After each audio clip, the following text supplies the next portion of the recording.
What is the earliest birthday wish you can remember? Picture yourself in front of a platter of frosted cupcakes, maybe a round, lopsided homemade cake, or a sheet cake decorated with frosting balloons. Candles flickering. Can you conjure any memories? What did you wish for? In third grade, I had a crush on Ben. On my birthday that year, I remember making a wish. Divorced parents just meant 2 birthday cakes, but didn't matter. Same exact wish both times. Eyes closed tightly in front of my cake, I wished, please let Ben be in my class next year. That was my wish. Just another chance to be Ben's partner on a class project. I really, really wanted it. What did you wish for? Can you put yourself back in the mind of your 7, 8, 9, 10, 11, 12-year-old self? A new toy, a phone or TV in your room, to stop sharing a bedroom with your annoying sibling. Rosh Hashanah is the birthday of birthdays, the birthday of the world. Our liturgy, our prayer book says, Hayom Harat Olam, today the world was born. We recite these words throughout Rosh Hashanah and Yom Kippur after we hear the sounds of the shofar blasts. Hayom Harat Olam.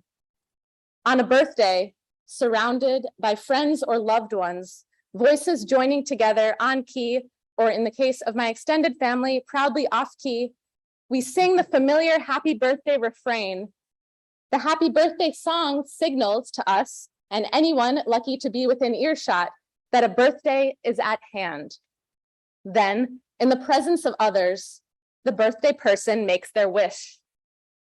On Rosh Hashanah, surrounded by community or loved ones, we call out, Tekiah, and the shofar sounds, whether it's faltering or piercing. It signals to us and anyone within earshot that the new year is at hand. Then in the presence of others, after the shofar blast calls us to attention, pierces the air, today is the day, Hayom Harat Olam. We pray to God, Areshet Sifatenu Yarav Lefanecha. May the utterances of our lips be pleasing to God.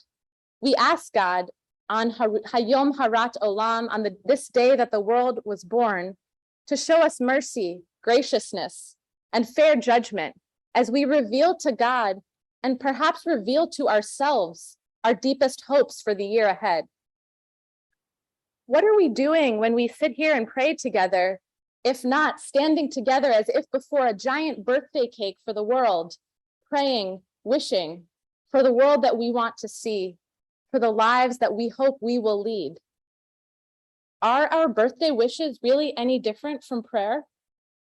The custom of wishing on candles is an ancient tradition, perhaps Greek or pagan, based on the beliefs that the fire offered protection and that the extinguished candle smoke carried our wishes up to the gods.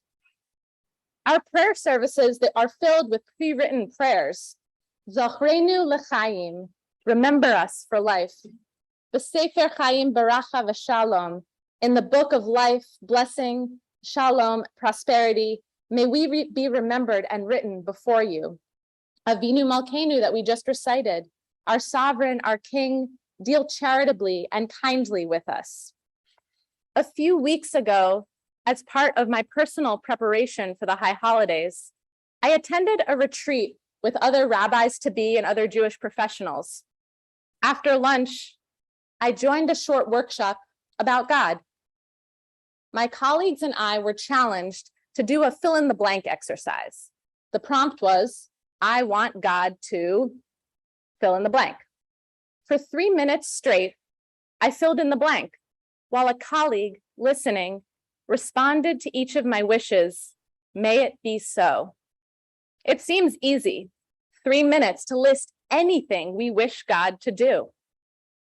Around me in that room, I heard voices saying, I want God to fix global warming. I want God to feed every hungry person on earth, to cure COVID.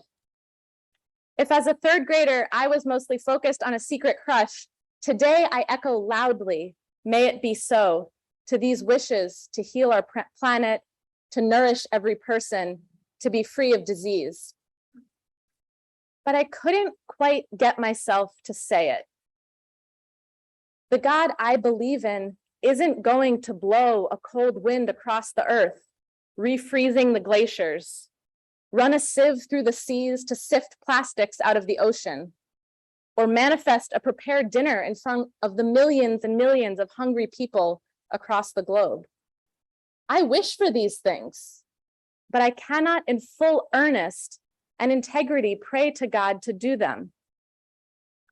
When I began to speak in this workshop, I said, I want God to help me find the strength to handle the challenges that come my way.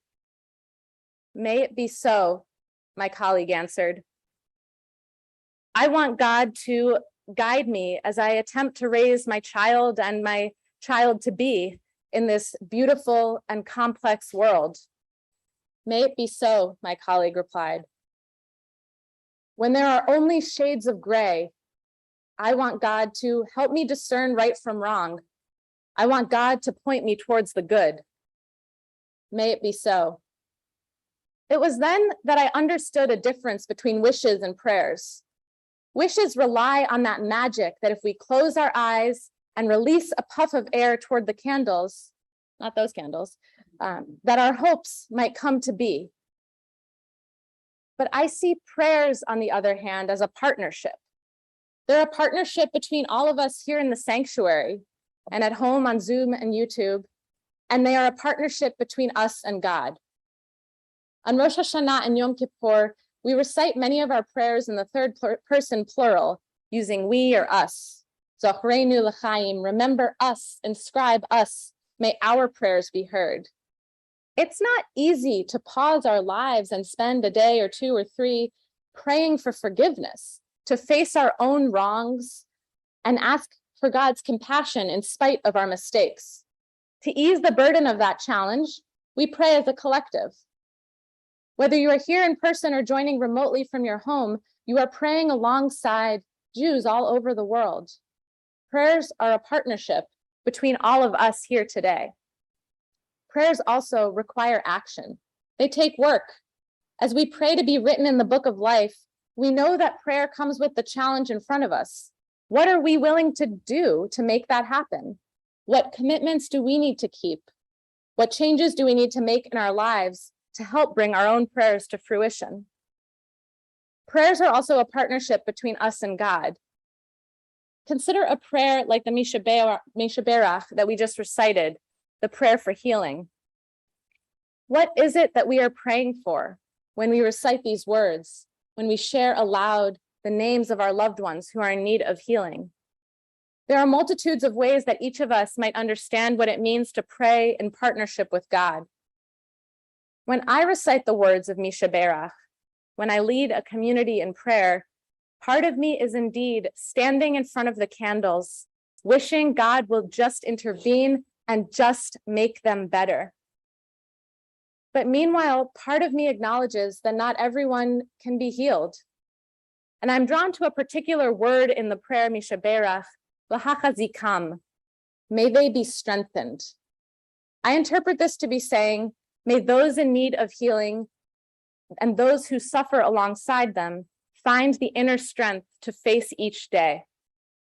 Tonight and tomorrow, as we approach Yom Kippur, we have the chance to come together as a community and articulate what we want for ourselves, what we pray for the world. As Jews, we've been doing this for thousands of years. It matters that we pray. It matters that we're here. It matters that we say these things out loud and in our hearts. Prayer is part of the Jewish people's relationship with each other and our partnership with God. Shana Tova. Yasher Koach. Thank you so much for teaching me, Rabbi Kaufman, and teaching all of us tonight.